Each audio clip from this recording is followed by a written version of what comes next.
Huo ni wimbo Twamunyenyemula. Ni wimbo ambao unatokea kwa kina mama ambao wamefanya mapokezi makubwa sana kwa mzee Moses Kaigere ambaye ametia timu maeneo haya na ni kwa lengo la kuzungumza na wananchi. Usikia vizuri Twamunyenyemula. Twamunyenyemula kwa lugha hii ukija kwenye Kiswahili nasema wamemuinua.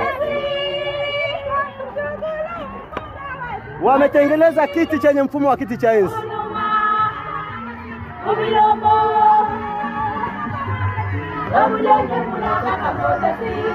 Unausikia wimbo Twamunyenyemula.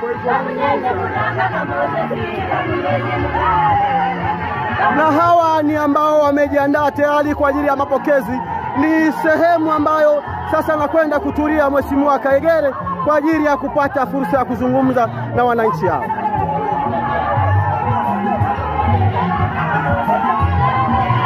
Unapata matangazo haya kutoka kwa JMP Media, na hii ni tukio ambalo limefana kweli kweli, na maeneo ambayo nakwenda kuonyesha kwa sasa ni yaliyoandaliwa kwa ajili ya kuja kukaa Mheshimiwa Kaigere.